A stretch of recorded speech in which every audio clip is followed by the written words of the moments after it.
আসসালামু আলাইকুম ওয়া রাহমাতুল্লাহ। প্রিয় নবম ও দশম শ্রেণীর শিক্ষার্থী বন্ধুরা, আজকে তোমাদের সঙ্গে আলোচনা শুরু হবে টপ 10 সিন কম্প্রিহেনশন নিয়ে। এই টপ 10 সিন কম্প্রিহেনশনের কি কি কোশ্চেন আসবে, কি কি চুজ দ্য বেস্ট অ্যান্সার আসবে, সবগুলো বাংলা সহ উত্তর সহ আলোচনা হবে আজকে থেকে শুরু করে। প্রিয় শিক্ষার্থী, শুরু করছি আজকের আলোচনা। আজকের প্রথম আলোচনা হচ্ছে মিস্টার মতির যে গল্পটি রয়েছে সেই মিস্টার মতির গল্প নিয়ে। সেখান থেকে কতটুকু প্রশ্ন আসবে এবং কিভাবে আসবে, কি কি চুজ দ্য বেস্ট অ্যান্সার এবং কি কি প্রশ্ন আসবে, সেগুলো সহজ উত্তর সহ আমি তোমাদেরকে এখন দেখিয়ে দিচ্ছি। প্রিয় শিক্ষার্থী, তোমরা নিঃসন্দেহে জানো যে আমাদের মিস্টার মতির যে গল্পটা পড়বো সেখানে যে ক্যারেক্টার্স গুলো রয়েছে, আমিন হলো 17 বছর বয়সী একটা ছেলে, সোনাভান হলো তার মা, মতি হলো তার বাড়ির যে মোড়ক রয়েছে, চকিদার সোয়াইফ মানে চকিদারের স্ত্রী, আর নেইবরিং বয়েস মানে প্রতিবেশী ছেলেরা। এই চরিত্রগুলো কিন্তু আমাদের পুরো গল্পে ছিল, তাই না? গল্পটা সামারি আমি তোমাদেরকে আগে শিখিয়েছি। আজকে দেখো line by line Bangla meaning সহ তোমাদেরকে এখানে দিয়ে দিচ্ছি, তোমরা জাস্ট একবার দেখে নিলেই পেয়ে যাবে। এটা তোমাদের সবার স্কুলে এটা হয়েছে। আমি মূল জায়গায় চলে যাবো আজকে। এটার বাংলা রিডিং এবং মিনিং গুলো না করে আমরা মূল পর্বে যাচ্ছি। দেখো, Amin is 17 when the war breaks out. যুদ্ধ শুরু হওয়ার সময় আমিনের বয়স ছিল 17।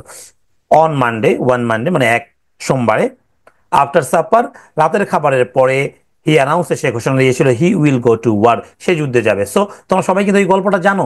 এই গল্পের কোন পর্যন্ত তোমাদের সিন পরীক্ষায় আসতে পারে আমি তোমাদেরকে দেখিয়ে দিচ্ছি।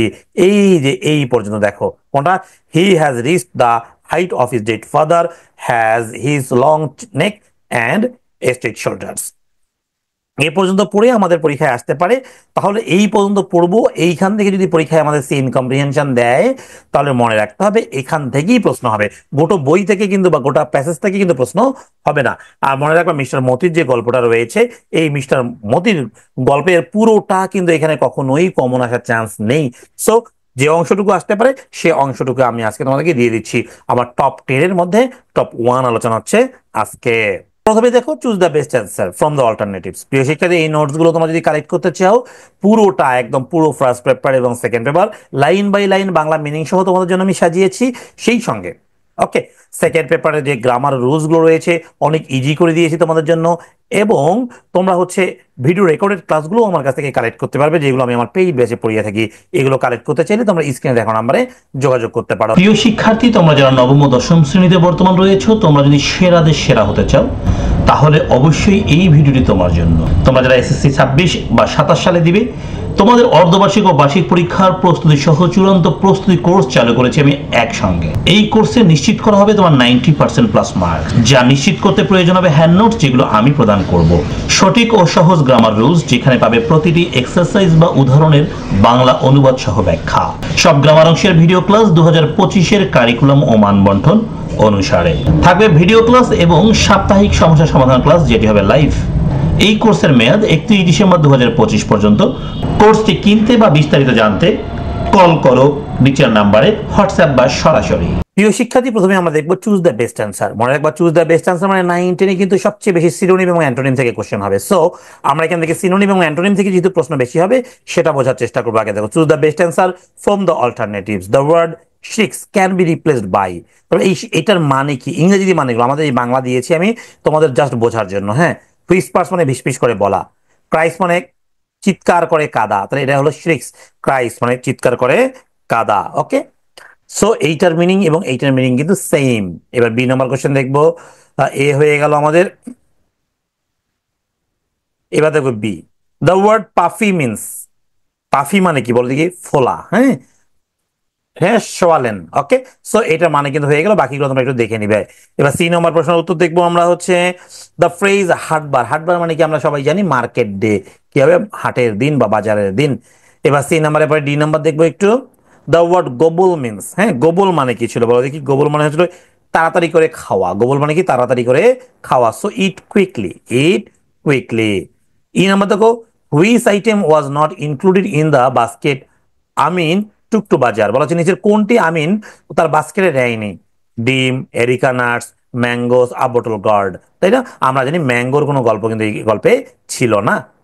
এরপর দেখো কি রয়েছে, এফ নাম্বার প্রশ্ন দেখি। দ্য ওয়ার্ড বারান্দা রিফার্স টু। বারান্দা মানে কি বলো দেখি? ছাদ না বারান্দা? বারান্দা মানে অবশ্যই আমাদেরকে কি বুঝতে হবে বলো দেখি? অ্যান ওপেন পোর্টস, খোলা বারান্দা যেটাকে আমরা বলবো আর কি। হ্যাঁ, গ্রামের বাড়ির কথা বলা হয়েছে যেহেতু শুধু ব্যালকনি বললে হবে না, কারণ ব্যালকনি কিন্তু আলাদা জিনিস। ওকে, এবার জি নাম্বার দেখবো আমরা। What does the word training imply in the text? Training মানে কি বোঝানো হয়েছে এখানে বলো দেখি। ট্রেনিং বলতে কি বোঝানো হয়েছে? দেখো, প্র্যাকটিস ফর স্পোর্টস, খেলার জন্য অনুশীলন করা। তারপরে হচ্ছে অপশনগুলো দেখি একটু। প্রিপারেশন ফর ওয়ার, যুদ্ধের জন্য প্রস্তুতি নেওয়া। একাডেমিক এডুকেশন, একাডেমিক শিক্ষা। মিলিটারি ড্রিলস, সামরিক প্রশিক্ষণ। এখানে কোনটা বোঝানো হয়েছে? কিন্তু মিলিটারি ড্রিলস বোঝানো হয়েছে এই গল্প থেকে। সো এটা ভালো করে পড়তে হবে। The word quacks used in the text refers to. এই কোয়াক্স মানে কি বলো দেখি। এই কোয়াক্স মানে হাঁসের যে ডাক আছে না, সেটাকে বলা হচ্ছে, হ্যাঁ, ডাক সাউন্ড। ওকে, এবার দেখো, the word basket in the text in the made of. ওই বাস্কেটটা কি দিয়ে তৈরি হয়েছে বলো দেখি? ব্যাম্বু দিয়ে তৈরি ছিল, বাঁশ দিয়ে, তাই না? না হচ্ছে র্যাটেন, বেত দিয়ে, না প্লাস্টিক দিয়ে, না জুট দিয়ে। মনে থাকবে তোমাদের র্যাটেন দিয়েছিল, বেত দিয়ে তৈরি ছিল, তাই না? এবার যে নাম্বার দেখো, from the text which statement about the Sonafan is correct? হ্যাঁ, নিচের স্টেটমেন্টের মধ্যে কোনটা কারেক্ট ছিল বলো দেখি। আমরা একটু দেখে নেই যদি স্টেটমেন্ট গুলো। এখানে হবে আনসার 3 নম্বরটা, she stayed awake at night worrying. তিনি রাতভর চিন্তা নিয়ে জেগেছিলেন। হ্যাঁ, তাই না? তিনি রাতভর কি নিয়ে জেগেছিলেন? চিন্তা নিয়ে জেগেছিলেন। ওকে, দেখো অ্যান্সারগুলো আমি এখানে দিয়ে রেখেছি। এবার আমরা হচ্ছে মোর আরো অনেকগুলো দিয়ে রেখেছি, সেগুলো একটু দেখে নাও। এগুলো তোমরা স্ক্রিনশট করে নাও, এগুলোর উত্তর দেওয়া রয়েছে নিচে, একটু স্ক্রিনশট করে নাও। ক্লিয়ার? যে যত বেশি পড়বে তত ভালো করবে, কারণ তোমাদের কিন্তু 9 মানেই তুমি এসএসসি পরীক্ষা 27 ব্যাচ, আর তুমি 10 মানে এসএসসি পরীক্ষা 26 ব্যাচ। তোমাকে মনে রাখতে হবে তুমি সরাসরি বোর্ডের স্টুডেন্ট, তুমি কিন্তু আর ক্লাস 9 বা 10 এর স্টুডেন্ট সবসময় থাকবে না। ওকে, এইবার আমরা যাবো হচ্ছে 2 নাম্বার কোশ্চেন আনসার। দেখো, why does Amin decide to go to war? Amin কেন যুদ্ধে যাওয়ার সিদ্ধান্ত নেয়? দেখো, আমরা অ্যান্সার গুলো সুন্দর করে বাংলা সহ দিয়েছি আমি এখানে। দেখো, Amin decides to go to war, হ্যাঁ, টু সাপোর্ট হিজ কান্ট্রি, তার দেশকে সাহায্য করার জন্য। Believing it is his duty, এটা বিশ্বাস করে বা এটা মেনে যে এটা তার দেশপ্রেম বা দেশপ্রেমের একটি অংশ। ওকে, এবার বি নাম্বারটা দেখে দেখি। How does Sonavan react to Amin's decision to join war? আমিনের যুদ্ধে যাওয়ার সিদ্ধান্তে সোনাভান কিভাবে প্রতিক্রিয়া দেখায়, কিভাবে দেখিয়েছিল বলো দেখি। চলো একটু দেখিয়ে দিই আমি তোমাদেরকে। Sonavan reacts with shock and ওরি, হ্যাঁ, চমকে যায়, শক হয়, অ্যান্ড ওরি চিন্তা করে, expressing concern about being left alone, এবং একা ছেড়ে যাওয়ার বিষয়ে সে উদ্বিগ্ন তাও প্রকাশ করে। এবার দেখবো আমরা কত নম্বর প্রশ্ন রয়েছে। সি এর পরে হলো D. Describe how Sonavan spends her morning after Amin's announcement. আমিনের ঘোষণা দেওয়ার পর সোনাভান কিভাবে সকাল কাটায় বর্ণনা করো। এরা যখন বর্ণনা করার কথা বলেছে, সো আমাকে উত্তরটি কিন্তু একটু বর্ণনা করে দেখাতে হবে। একটু একটু বড় করে লেখার চেষ্টা করে দেখো। After Amin's announcement, Aminের অ্যানাউন্সমেন্টের পরে Sonaman spends her morning filling the ducks and taking longer than usual as she is preoccupied with Ori. দেখো, আমিনের ঘোষণার পর সোনামান তার সকালে হাঁসদের খাওয়া এবং একটু বেশি সময় নেয়, হ্যাঁ, কারণ সে উদ্বেগে ছিল, টেনশনে ছিল, তাই না? এবার এই নাম্বার কোশ্চেনটা একটু দেখবো আমরা এখানে। What does Amin's behaviour during breakfast reveal about his feelings? Okay, সকালে নাস্তার সময় আমিনের আচরণ তার অনুভূতি সম্পর্কে কি প্রকাশ করেছে? এই নাম্বারটা আমরা একটু যদি দেখি, একটু মিলাই নিয়ে দেখো। Amin silence during breakfast shows, হ্যাঁ, আমিনের যে নীরবতা ছিল এটা দেখায় যে he is sensitive to his mother's feelings and avoid discussing the subject of war. হ্যাঁ, নাস্তার সময় তার নীরবতা এবং তার মায়ের অনুভূতির প্রতি সংবেদনশীল ছিল সে, এটাই বুঝায়, এবং যুদ্ধের বিষয় নিয়ে সে আর আলোচনা চায় না বা আলোচনা এড়িয়ে যায়। এবার এফ নাম্বার কোশ্চেনটা দেখা যাক। How does Amin prepare himself before hiding two the বাজার? আমিনের বাজার যাওয়ার আগে নিজেকে কিভাবে প্রস্তুত করেছিল মনে আছে তো? হ্যাঁ, ফ্লোরাল শার্ট পরেছিল, তাই না? এরকম, হ্যাঁ, দেখো, আমিন ওয়ার্স আ ফ্লোরাল শার্ট, হ্যাঁ, স্লিপ শার্ট, তাই না? মানে শর্ট স্লিপ শার্ট পরেছিল, হাফ হাতা শার্ট যেটাকে বলি আমরা, হ্যাঁ।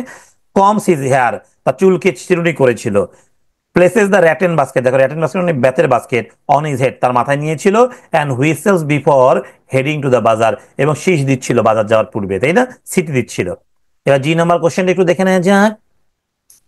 Why does Shanavan think about Amin's resemblance to his father as he leaves for the market? আমিন বাজারে যাওয়ার সময় সোনামান কেন তার বাবার সাথে তার মিল ভাবতে থাকে? কেন মিলটা ভাবলো, মানে মিল তো আছে কিন্তু কেন ভাবলো, এটাই হলো বিষয়। দেখো, সোনামান নোটিসেস, সোনামান লক্ষ্য করলো বা দেখলো Amin's height and demeanour, which remind her of his late father as she realizes he has grown up. Sonavan আমিনের উচ্চতা এবং আচরণ লক্ষ্য করে, যা তাকে তার মৃত পিতার কথা মনে করিয়ে দেয় সে যখন সে বুঝতে পারে সে বড় হয়ে উঠছে। এবার 8 নাম্বার কোশ্চেনটা দেখবো আমরা। What does the text tell us about the bond between Amin and his mother? পাঠ্যাংশে আমির এবং তার মায়ের সম্পর্কে আমাদেরকে কি জানানো হয়েছে? 8 নাম্বার কোশ্চেন একটু দেখে নিই আমরা। The text highlights the close bond between Amin and his mother. Amin এবং তার মায়ের মধ্যে কি দৃঢ় সম্পর্ক ছিল, as they both care deeply for each other despite the differences. হ্যাঁ, যেহেতু তারা একে অপরকে গভীরভাবে ভালোবাসে, তাদের কিন্তু পার্থক্য থাকা সত্ত্বেও। ওকে প্রিয় শিক্ষা, দেখো আই নাম্বার এবং যে নাম্বার কোশ্চেন একটু দেখে নাও, স্ক্রিনশট করে নাও। ওকে প্রিয় শিক্ষার্থী, আগামী ক্লাসে তোমরা আমার পেয়ে যাবে 2, কি পেয়ে যাবে বলতে কি টপ 2, টপ 2 নম্বর মডেলটি পেয়ে যাবে এরকম প্রশ্ন এবং উত্তর সহ। প্রিয় শিক্ষার্থী, আজকের মতো এখানে বিদায় নিচ্ছি। সবাই ভালো থাকবে, আল্লাহ হাফেজ।